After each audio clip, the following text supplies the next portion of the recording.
ህዝቢ ትግራይ ዓሊኻ ንምንብርካኽ ክሕግዘአን ህወሓት ንምንብርካኽ ክሕግዘአን ዘለዎን ሓንቲ ኣመራርሓ ህወሓት ምድኻምን ምብታንን እያ ሓንቲ ዓባይ ስልቲ እዚ ህዝቢ እዚ ዝውድብ እዚ ንምንብርካኽ ኣብ መሪሕነቱ ውሽጢ ነቓዕ ክፍጠር ኣለዎ ክፈል ኣለዎት መሪሕነት እዚ ሓደ ቦንዶጅ ኮይኑ ክቕፅል የብሉን ነንባዕሉ ክባላዕ ኣለዎ ትብል ኣብ ውሽጢ ነቓዕ ናይ ምፍጣር ካብዚኣ ሰጊራ እውን እቲ ውድብን እቲ ህዝብን እውን ነቓዕ ክፈጥሩ ክእል ኣለዎም እዚኣ እንድሕር ክንዕወት ክኢልና ኢና ምንብርካኽ ንኽእል ዝብል ስልቲ ተኸቲሎም ሰሪሖም እዮም ኣብዚ ከም ዘለ ስራሕ ኣብ መንጎ ስሩን ደገ ዘለኹም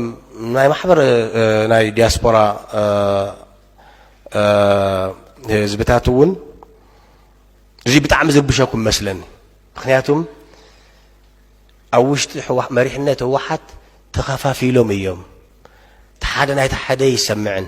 ተሓደ ክሰርሕ ይደሊ ተሓደ መዕንቀፊ እዩ ተሓደ ከምዚ በለ ተሓደ እዚ እዩ ዝብል ፈጠራ ዘመቻ ፀለመ ብጣዕሚ ገፊሕ እዩ በጣዕሚ ገፊሕ እዩ ብፍላይ ማሕበራዊ ሚድያ ካብኡ ከዓ ብዘይ ስሩዕ ኣብዚ ከምዚ ዝበለ ስራሕ እውን ስርሐ ኢሉ ተዋፈረ ገሊኡ ተለኣኸ እዩ ኣካል ናይቲ ልኡኽ ናይቲ ባንዳኒ ገሊኡ ብውልቁ ሰፊሕ ፅላእትን ዝኸሓነ ቅሬታን ዘለዎ ኣብ ህወሓት ኣመራሕቲ ህወሓት እዩ ገሊኡ ከዓ በዚ ናይ ተሃድሶ ምንቅስቃስ ወፂኡ ግን ጉድለቱ እንተይወሰደ ተሃድሶ ምስ ጉድለቱ እውን ሃናፂ ኢሉ ዘይወሰደ ዘይተኣረመ ክፍሉ እውን ኣብዚ ብሰፊሕ ይዘምት